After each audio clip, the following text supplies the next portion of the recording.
शास्त्रों में चार बातें वर्णन की गई हैं पुरुषार्थ रूप में।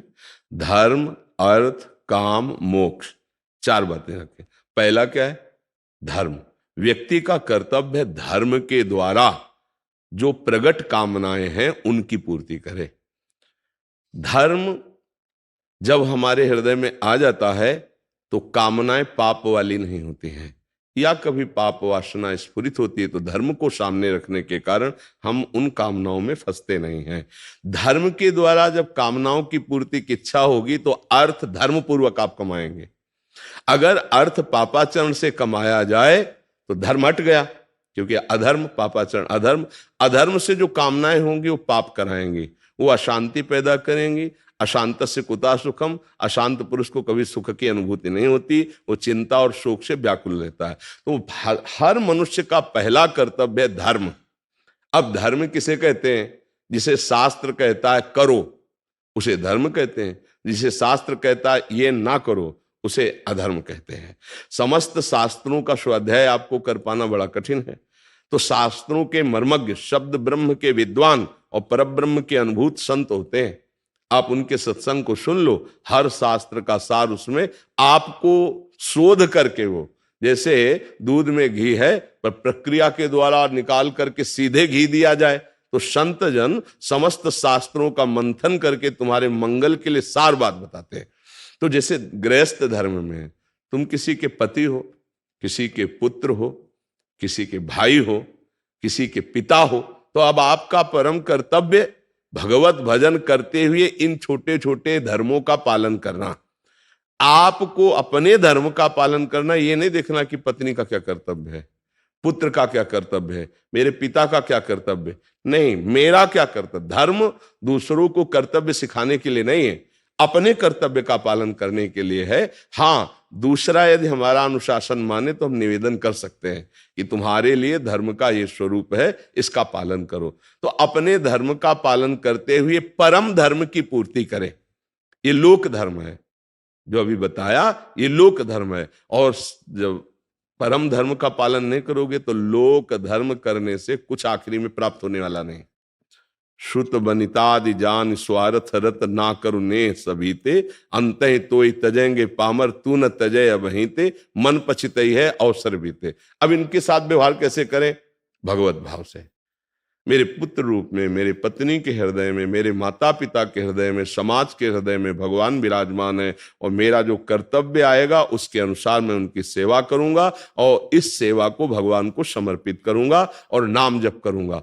तो इस धर्म से आपके पास कर्तव्य कर्म करने से जो धन आएगा उससे विशुद्ध कामनाओं की पूर्ति होगी, और अगला जो है पुरुषार्थ मोक्ष, ये जीवन का परम लाभ है, वो मोक्ष की तरफ चल पड़ेगा। अगर पाप युक्त अधर्म युक्त धन कमाया जाए तो संसार की तरफ बढ़ जाएगा, बंधन की तरफ बढ़ जाएगा, और वो वासनाओं के खेल में इतना दुर्गति को प्राप्त होगा इसी जन्म में कि उसे कहीं शांति नहीं मिलेगी। इसलिए मनुष्य का पहला कर्तव्य है धर्म का पालन करना। धर्मयुक्त बुद्धि हो हमारी, इसलिए नाम जप करो, राधा राधा राधा राधा राधा राधा, तो आपकी बुद्धि में प्रकाश हो जाएगा। जहां बुद्धि में ज्ञान का प्रकाश हुआ तो आपको जानने की जरूरत नहीं कि धर्म किसे कहते हैं, वो तुम्हारे सामने रहेगा। और कुछ बातें तो ऐसी हैं जो सबको ज्ञात है कि किसे अधर्म कहते हैं। जहां आप कार्य करने के लिए सोचा और अंदर से उत्तर आया नहीं ये गलत है, वो अधर्म है। कोई ऐसा नहीं कह सकता कि मुझे बताया नहीं गया कि अधर्म है। आप अंदर से, हृदय से देखो। आप जब गलत कार्य करने चलोगे तो भगवान जो सबके हृदय में बैठे वो प्रेरणा कर, ये पाप है, ये गलत है। मन कहता है नहीं कोई गलत नहीं, सब चलता है, बस वो आगे बढ़ता चला जाता है, और फिर मलिन इतना हो जाता है कि अंदर से आवाज आना बंद हो जाती है, और वो उत्साहित होकर, हर्षित होकर पापाचरण में लग जाता है। तो सामने धर्म को रखो। धर्म से कर्तव्य कर्म का पालन करने के लिए नाम जप अत्यंत आवश्यक है। धर्म की जानकारी के लिए साधु संग अत्यंत आवश्यक है। अध्यात्म चर्चा अत्यंत आवश्यक है। अगर इसको स्वीकार कर लिया तो सब पूर्ति हो जाएगी। धर्म, अर्थ, काम, मोक्ष।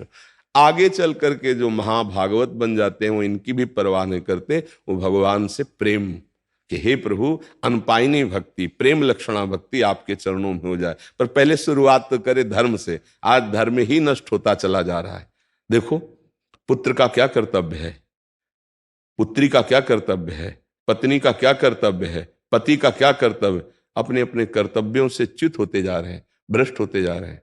देख लो, शरीर अपवित्र होते जा रहे हैं, चरित्र दूषित होते जा रहे हैं, बुद्धि भ्रष्ट होती जा रही है, क्योंकि मांस खाना, मदिरा पीना, बेविचार करना, नशा करना एक शौक में आ गया, मनोरंजन में, तो बुद्धि भ्रष्ट होती चली जा रही ना।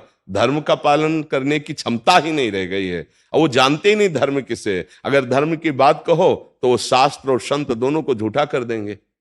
आज की जो नई पीढ़ी है उसको ऐसे टेलीविजन में देखने को दृश्य मिलते हैं, उसको ऐसे सीरियल मिलते हैं कि न शास्त्र पे विश्वास है, न संतों पे विश्वास है, न धर्म पे और न भगवान पे। तो देखो, भ्रष्ट होते चले जा रहे हैं।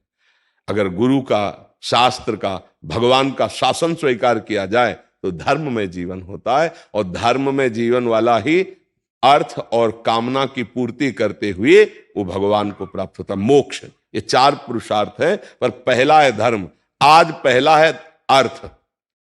विचार करके देख लेना, आज 2 पर ही दृष्टि रह गई, धन और कामना की पूर्ति, इसीलिए न धर्म है और न मोक्ष प्राप्ति की चाह है। तो जब मोक्ष प्राप्ति की चाह ही नहीं, धर्म ही नहीं, तो शांति कहां होगी? अशांत है जीव। किसी को भी आप देख लो, चित्त वृत्ति एक अशांत है, एक अभाव खटक रहा है। आप सब अपने देखो हृदय में एक अभाव है, एक कमी है। चाहे सब कुछ आप एकत्रित कर लो, लेकिन उस अभाव की पूर्ति केवल श्री भगवान से होगी, धर्म से होगी। अगर ये जीवन में नहीं है तो अशांत है, कोई भी हो, कहीं भी हो, किसी पदवी पे हो, कहीं भी हो, वो चित्त को आह्लाद नहीं मिलेगा। वो आह्लाद भगवान से प्राप्त होता है। जो भगवान के आश्रित हैं, नाम जप करते हैं, धर्म से चलते हैं, उनको परमात्मानंद प्राप्त होता है। हम भगवान के अंश हैं, हमें विषयानंद तृप्त नहीं कर सकता। जब तक भगवदानंद नहीं मिलेगा तब तक हमारा विश्राम स्थल नहीं। देख लो, आप तो मान लो इस अवस्था में तो सारे भोग भोगे, कौन सा विश्राम स्थल आपका हुआ? अब भी वही अभाव, अब भी वही तृष्णा, अब भी वही भोगने की चाह। तो ये विश्राम स्थल भगवान के चरणारविंद है। जब तक वो नहीं जागृत होंगे तब तक विश्राम। गोस्वामी तुलसीदास जी कह रहे हैं, तब लगी कुशल न जीव कहूं, सपने हूं मन विश्राम, जब लगी भजत न राम कहूं, शोक धाम तजि काम। विश्राम नहीं मिल सकता मन को। ये बड़े बड़े महापुरुषों का अनुभव है। इसलिए नाम जप करे, सत्संग सुने और अपने धर्म को समझकर अपने कर्तव्य का पालन करे, तो इस भव समुद्र से मुक्त हो जाएगा वो।